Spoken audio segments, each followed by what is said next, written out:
and I love to cruise, and I love sharing everything cruising with you. I wanted to pop on here today to talk about two things. The most exciting thing is that I was able to upgrade my sailing on the Wonder of the Seas for zero net cost to me. And second, there has been a change to the website for the Club Royale program, and that is Royal Caribbean's casino loyalty program. And I want to thank Malibu for chiming in. So let's go over my upgrade and then I'll do a brief run through of the website changes. Now, if you're interested in the information on how the Club Royale program works and how you could earn ridiculously discounted cruises, I will be releasing another video right after this one, and that will go into detail on how you can start earning these cruises for yourself. Now, you may remember from my previous video that I gambled $400 on the Icon of the Seas, and I turned that into $3,000 worth of savings on 3 cruises that I booked through Royal Caribbean's Casino Royale program. Oh, no, Club Royale program. Sorry, wrong name. If you haven't checked out the video, I'll make sure I link that at the end.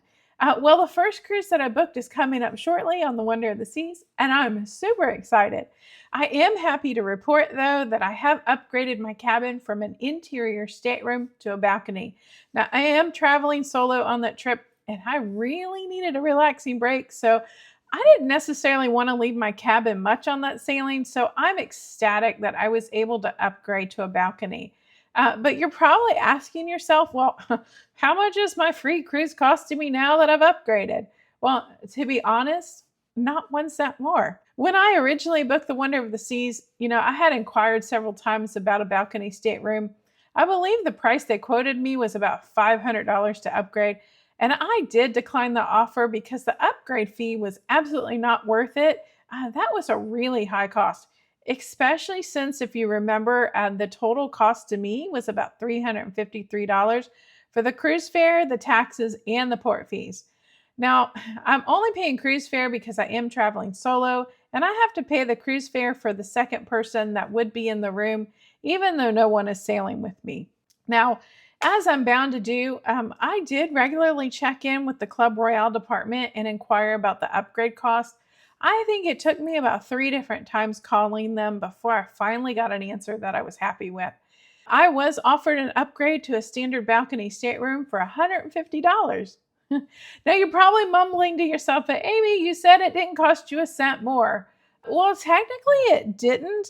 You see, when I booked my sailing on the Icon of the Seas, I did apply for a Royal Caribbean credit card through Bank of America. Now, I did charge the cost of that cruise and any onboard activities to that card. Plus, I've made several other purchases since opening the card. Now, I've earned myself a whole bunch of Royal Caribbean points, and I knew that I did have enough to cover a maximum of $150. Now, I know that on the credit card website, there is an option to do a cabin upgrade through the site. But since I'm sailing on a casino offer, I wasn't sure if that would work in tandem with my reservation. So I opted for the $150 onboard credit and had that applied to my sailing. Now, this does get a little bit squirrely because I was having some communication issues with the person I was speaking to. I did ask them directly if I could use my onboard credit to pay for my upgrade. They said yes, but then they demanded my credit card. So I did end up having to pay the $150, but I was able to use the $150 onboard credit to pay for my gratuities and my internet. It was weird, but either way, I got the upgrade for $150 and was able to get $150 onboard credit through my rewards points. So really, not a bad deal at all. Now, when I get back from the trip, I will make sure that I put out a video detailing all of the costs for the cruise, including my pet sitter, because these fuzzy things have to be watched, my taxis, my airfare, and any other expenses that go into making this vacation happen. Now, the second thing I wanted to talk to you about today is if you're familiar with the Club Royale program and you keep tabs on it regularly, then you may have noticed that there has been a change to the website. Probably even got your email about it.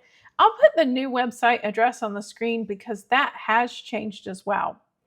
Now, if you do sign into the old website, it is blank at this point.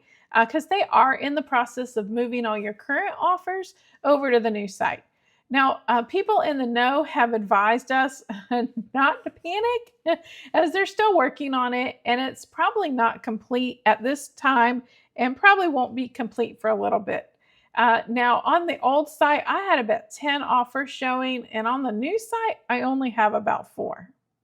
I did a screen record, so I'll go ahead and click through some of the pages to show you what happens when you hit that redeem button online.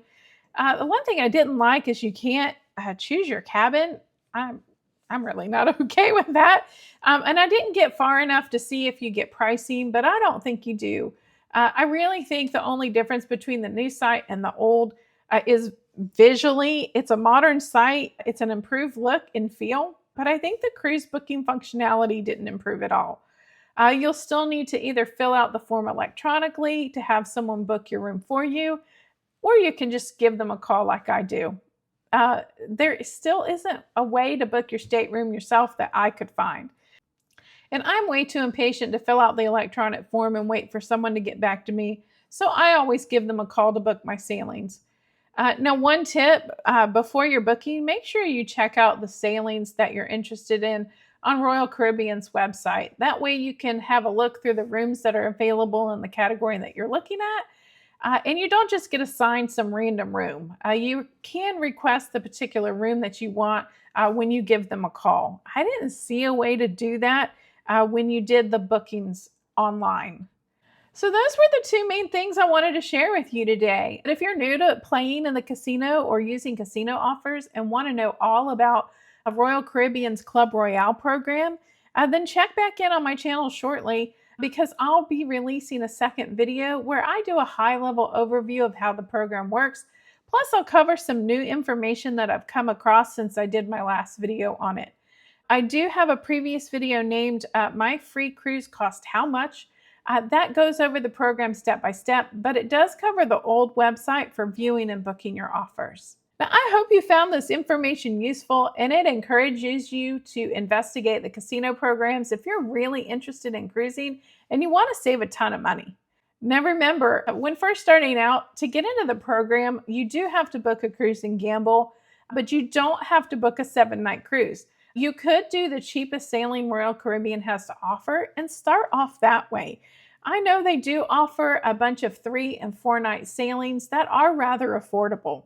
If you have any questions for me about the Club Royale program or anything else, just leave them in the comments below and I'll get back to you.